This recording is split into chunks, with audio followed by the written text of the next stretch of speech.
Present, ma'am. Okay, please stand up for our opening prayer.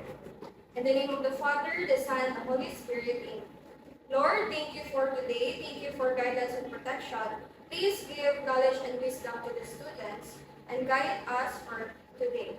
In Jesus' name we pray, amen. Amen. The Father, the Son, the Holy Spirit, amen. Okay, before you sit down, please arrange your chairs. Okay, so first, let me check your attendance. Say present if you are here. Mr. Adorable, Present, ma'am. Miss Cajera, Present, ma'am. Miss Infiesto. So no one absent for today's meeting. So before we begin, I have classroom management. So I have classroom rules rather. So first is listen when a teacher is speaking. So this is important. If someone is talking in the front, show some respect. Second is raise your hand if you want to speak. Third, be active. And fourth, have fun and enjoy learning. So these are some rules in my class. So let's proceed to yesterday I have assignments. So please pass your assignments in the front.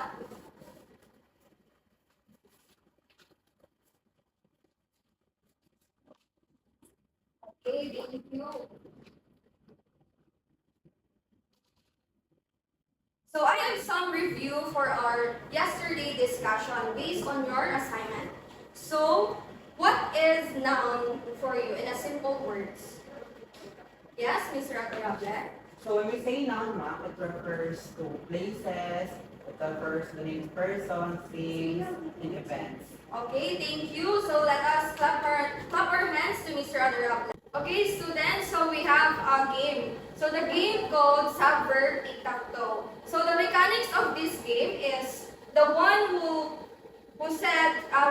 first said the tic-tac-toe are the one who called and answered the question. So are understood? Yes, ma'am. Okay, let's begin. 3, 2, 1, go! Okay, Mr. Adorable? So the dog plays in the yard. I think the answer of that, ma'am, is plays.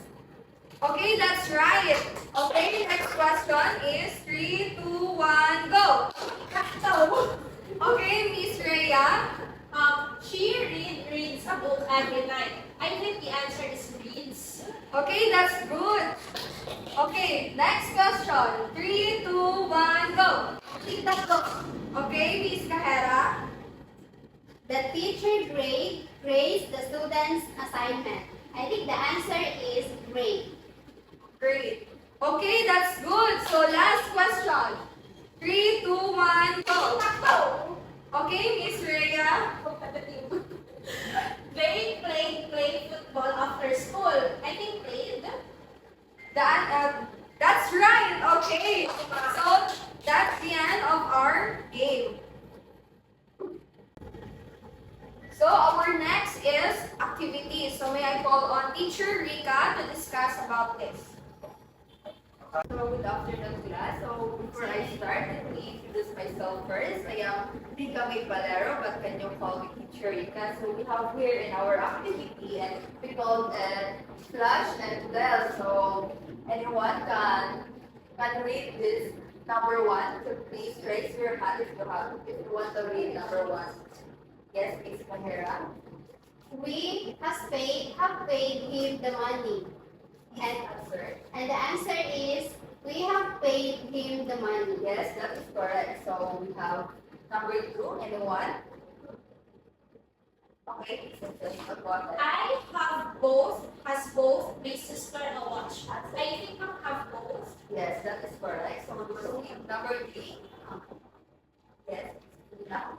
Show shows me your hand. So the answer is show. That is correct. Thank you. So we proceed. Number 4. Yes, please. You have made your shirt dirty. You have made your shirt dirty. Yes, that is correct. So last, number 5. Yes. We are waiting is waiting for Rohan. I think what are waiting. Yes, that is correct. So Thank you, class. So we have here in our activity, and I have 3 questions, all of you. So please, how did you find the activity today? Anyone? Yes, please. I think the activity today is fun and easy to analyze. Yes, thank you. So next, what have you observed in the activity class? Anyone? Please, anyone? Yes? Sylvia? I observed the word has, have, and the plural and the nouns, ma'am. Okay. Thank you, Miss Sylvia. And we have our last question.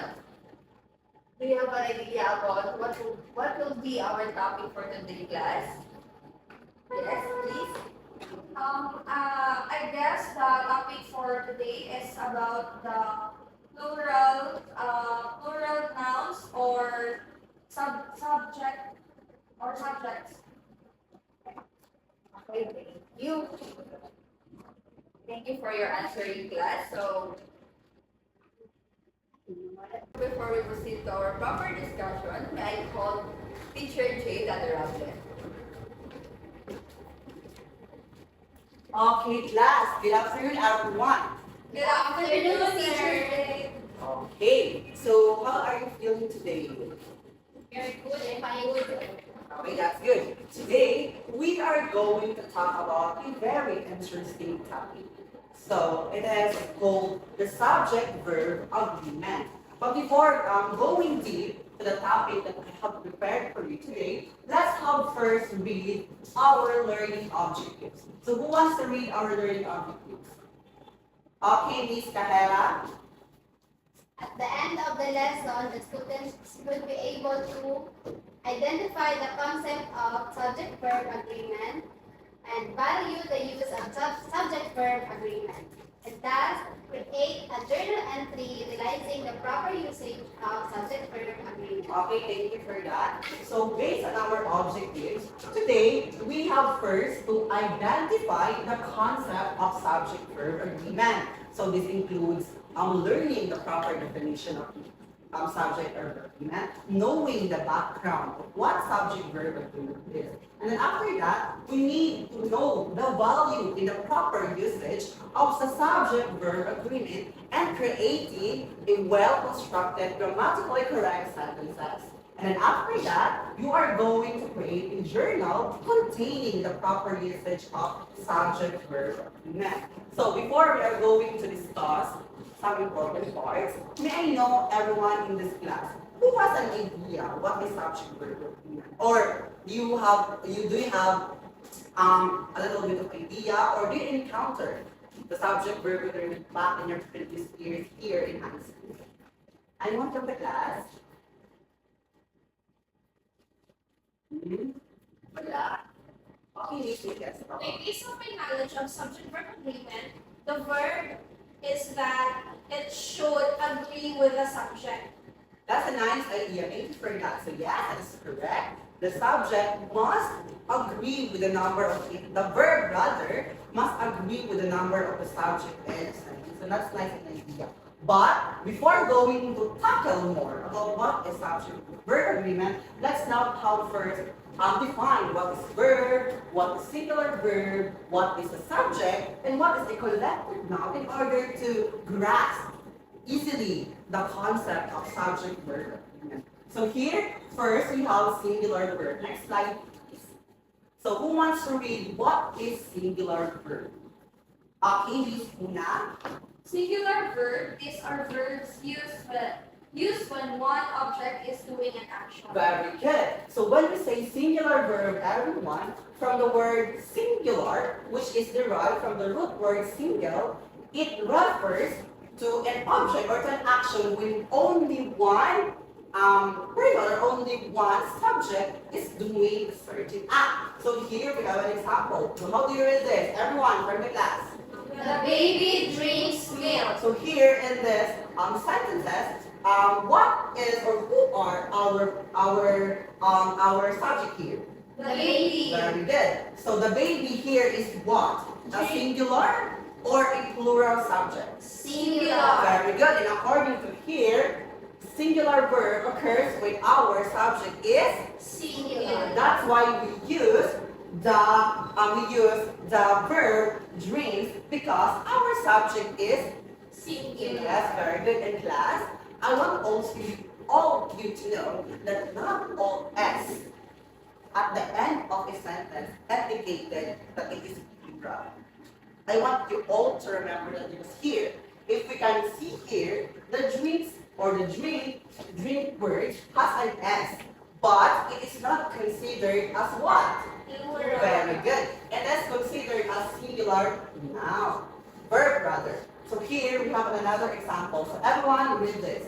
The baby cries loudly. So our subject here is, The baby. which is Singular. very good, which is a singular word or singular subject. That's why we use the word, which is also a Singular. very good. So to recap, singular verb refers to verb used with our object or with our subject is what?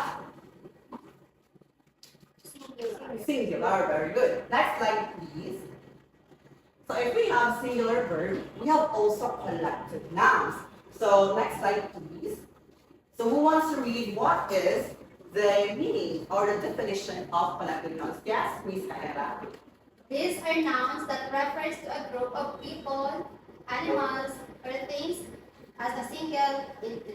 Yes. When we say collective noun, from the word collect, so it means a certain group of people, a certain group of animals or things. So give an example of collective nouns.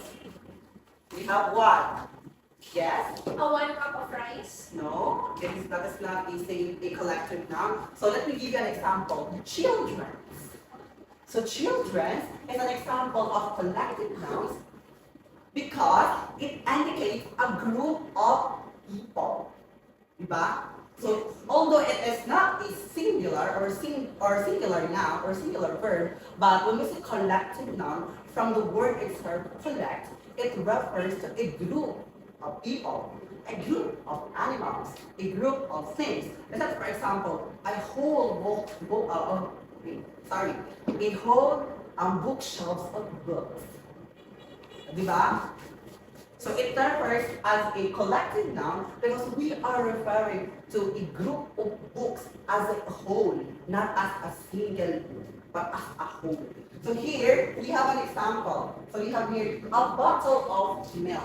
So why do you think it is called collective noun? Yes, always read the definition. And then for class, teacher Jade wants to remind all of you that not afraid to make mistakes. We are here in this classroom to learn. We are here in this classroom to harness the knowledge that we have. So we're not afraid to make mistakes. Just try and try. Because teacher Jade are here to correct rather and guide all. So here, a bottle of milk. Why do you think it is called a collective noun? Yes, Miss Una?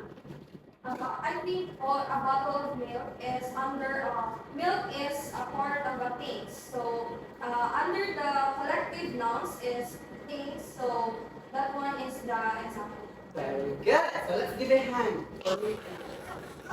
We're seeing a bottle of milk. So it indicates a collective noun. So next slide, please. So we have verbs. I am sure that all of you here in this classroom knows already what is verbs. Because I think it has been discussed ever since back in our elementary or your elementary children rather. Am I right? Yes, teacher. Okay, next slide please.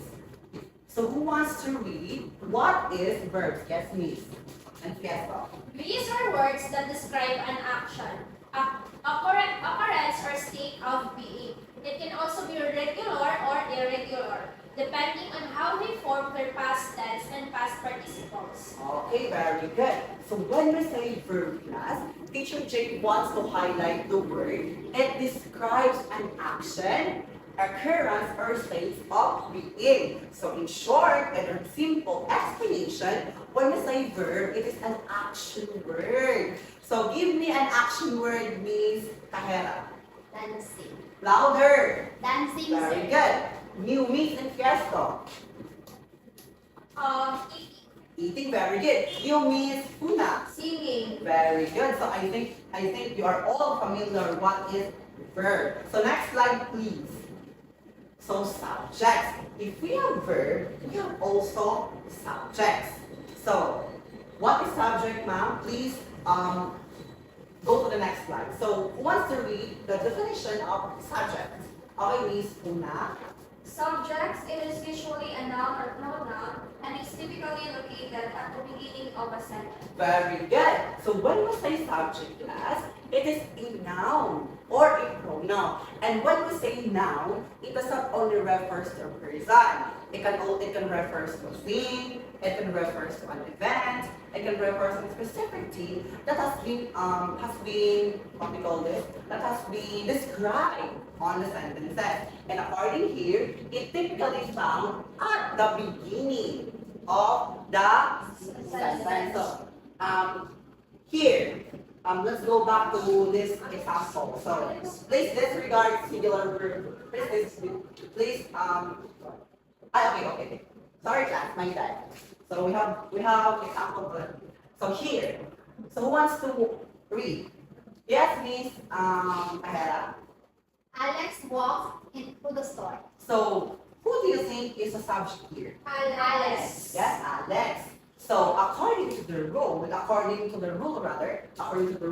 usually or typically, the subject is found at the beginning of a sentence, and also it is the one who has been taught, or it is the one who has been described. So here we have Alex. So who walks? Who walked to the store? Alex. And Alex is our Subject. Very good. So another example is here. Who wants to read? Anyone from your class? Yes, Miss Rina.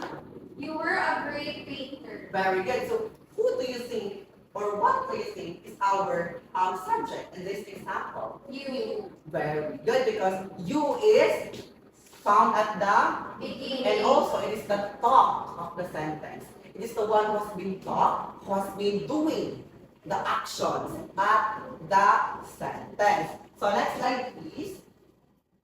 So if we have singular verb, collective verb, subjects, we have also plural verb. So what is plural verb? Okay, next slide, please. Okay, who wants to read? Yes, Ms. Fiesta. It refers to a more than one person, place, thing, or idea. It is important to match the subject with the correct verb form to ensure subject-verb agreement in a sentence. Good. So when we say plural verb, it refers to more than one person. Kaya nga tinawag natin plural. So it refers to more than one person, place, or thing. It is important to match the subject with the correct verb form to ensure the subject-verb agreement in the sentence. So, did you remember what I told you kanina? The basic rule of the subject-verb agreement, as per said by Miss Fiesto, that the verb should correspond to the number of subjects. Very good. So, let's give our hand to So, when we say our subject is, for example, our subject is plural. So our verb should be Plural. very good. So our subject is singular. Our subject should be Singular. very good. Okay, next slide, please. Okay, so in order to know if we use the proper usage of subject-verb agreement in a sentence, we must first look at the numbers of what? Subject. So let's say, for example, our subject is the flowers. So our subject is what? A plural form or a singular form? Plural. Plural form, the flowers. So what are the proper verb that we're gonna use to describe the flower? What form of verb? Since our verb is plural. So what proper verb are we gonna apply or use in order to create a grammatically constructed sentence? The flowers are beautiful. Yes, that is correct. So, it are also is considered as. And you know what, class? I just want to know, or just want to ask a question. What is the difference between is and are? Since it is one of the things that we have been using and creating a sentence, and also it is one of the mistakes that we've committed throughout the years in order to create the sentence. So, what do you think is the difference between is and are? Since connected din naman siya sa topic natin. So what are the difference between is and are? Yes, please address our raise your hand. Is is singular and are the plural. And that is helping verbs. Very good. So always remember everyone that when we say verb, it does not only refer to an action word. Verb is a role term. And according to the explanation of Nathan here, so is are used when the subject is Singular. very good. And are is used when the subject is Plural. very good. So let's say for example, the children are playing. So what do you think is the proper state or proper verb that we're gonna use? Are because It is the children is plural. the children is Plural. very good. So another example, my brother are eating. So what do you think is the proper verb or living verb that we're gonna use in that sentence, in that problem? I am not calling anyone who was not gonna raise their hand because it is clear in our rules. Yes, Ms. Carla. I think we're gonna use is Why?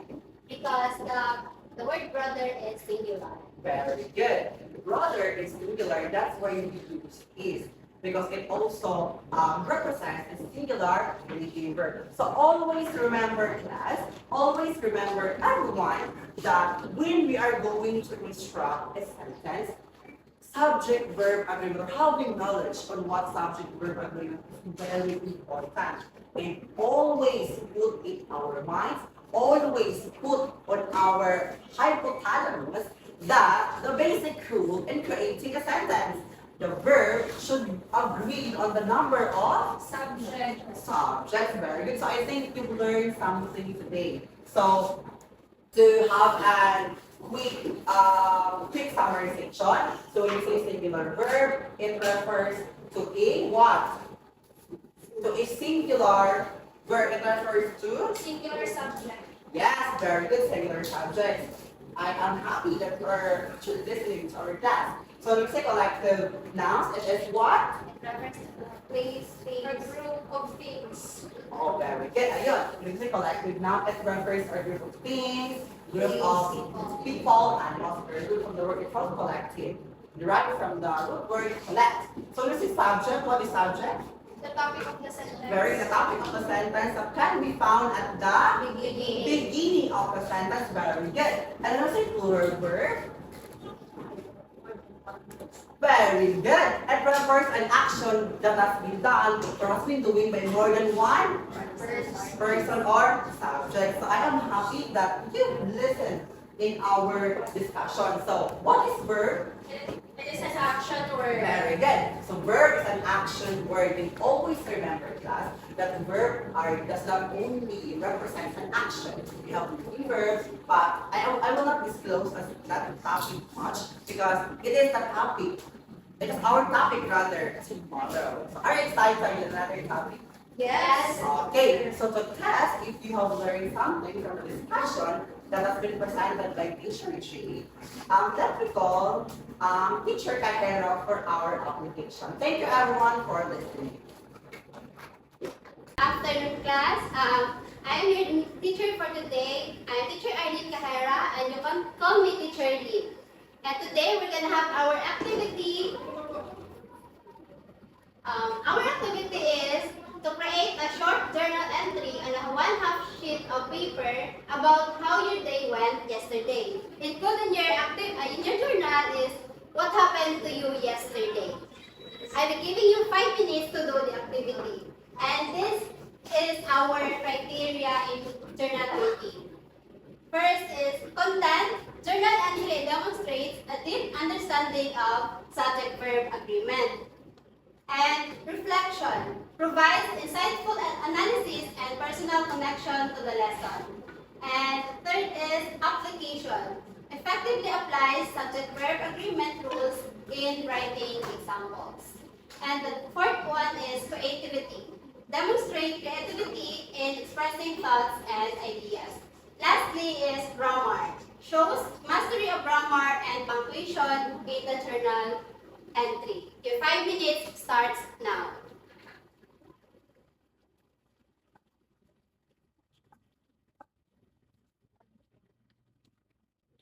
Okay, time is up. You kindly pass your paper to Franz. Okay, thank you. And for our next, we have the valuing, and I have a few questions for you, class. Class is, what did you learn for today's discussion? Anyone? Anyone from the class? Okay, Miss Enfiesto. I learned the definition of singular verb, the subjects, and how to create a proper sentences using the usage of subject verb agreement. Okay, very good. That is right. And the next question is, what did you like about today's lesson? Anyone from the class?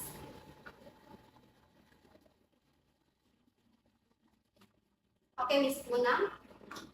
I like about the topic is the collective nouns, since collective nouns refers or under the collective nouns is the things, animals, or place. Okay, very good. That is right. And the last question is, what are some common errors that can occur in subject-verb agreement? Anyone? Okay, Miss. For me, the common error in subject verb agreement is the verb, which is some of the students are when they construct sentences, their verb is not usually agrees to the subject. Even the subject is plural, but other students usually write the singular verb, just like that. Okay, very good. Thank you for that answer. And let's call Miss Enfiesto to give you a short quiz. Hi class, good afternoon. So I'm Teacher Rhea. I'm Rhea J. Enfiesto, but you can call me Teacher Rhea. So now let us proceed to our assessment. So in our assessment, let's assess all of you if you fully understand our discussion. So please next slide. So are you ready to take your quiz? Yes, ma'am. So since you are ready, please get 1 sheet of paper. Okay, I will give you 5 minutes to answer the 10 items on the screen. Is it okay? Yes. Yes, ma'am. Okay.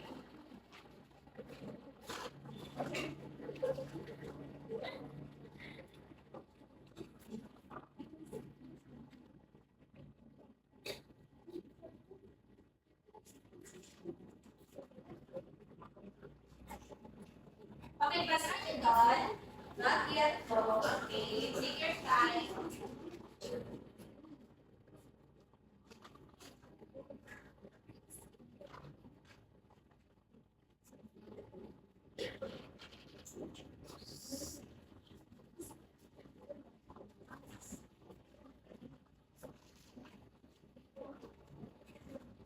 Okay, after taking your quiz, let us check your answers afterwards, okay?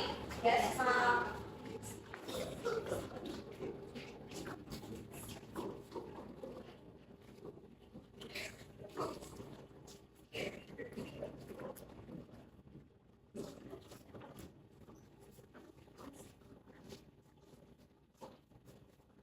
Okay, time's up, class. Done? Yes, ma'am. Okay, very good. So please exchange your paper in your sequence. Okay, number 1, please read and answer Miss Arlene Carrera. A dam was playing in the water. The answer is dog. Very good. Next. The blank were playing in the mud. The answer is the pigs were playing in the mud. Yes, that's right. Because where is the past tense of plural nouns or plural pronouns? Okay, next. The block is getting on the bus. Children. Okay, Miss Arlene, do you want to answer? The answer is child. The child is getting on the bus. Yes, because the word is singular, not plural. Okay, next. Three blank grazing there.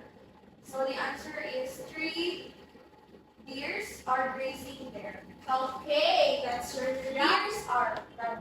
Okay, that's right. Deers are is the correct answer. So number 5 is her black gray? Or what do you think is the correct answer? Is. Okay, very good. And the number 6, each of the students completed their homework. So what do you think is the correct answer, guys? Have. Okay, how about you? Has. Okay, how about you? Okay, the correct answer is has. Number 7. Neither of the option block of the later here seems mom the dancer. Okay, very good. Seems. Number 8. Everyone in the group blank excited about the trip. The answer is R. The answer is R. 8. Everyone in the group blank excited about the trip. What is the correct answer? R. Okay, number 9. Few of the participants blank late to the meeting. What the correct answer? How about you? Yes? Few of the participants was late to the meeting. Okay, the correct answer is Where man? okay, very good. Where is the correct answer? So number 10 is who wants to read? Miss Kahara. Both of the solutions blank for this problem. The answer is work. Okay, how about you? The answer is works. How about you? Work mom. Okay, very good. The correct answer is work. So who got perfect score? Okay, 9. 8. 7. Okay, 7 is the lowest. So clap your hands, guys. Okay, for your assignments. Okay, you are required to construct 15 sentences utilizing the subject-verb agreement on a single sheet of paper. Okay, did you get it? Yes, ma'am. Okay, you don't have any questions, clarification? None. Ay, ma'am. When you pass our assignment. Tomorrow. Okay, during our class, you should pass your assignment before we start our lesson tomorrow. Okay, is it clear? Yes, ma'am. Okay, and that's all for today, class. I hope you enjoyed your discussion, our discussion for today, and see you all tomorrow. Goodbye, class, and please stand up. Goodbye, everyone. Goodbye. Thank you. Okay, bye-bye.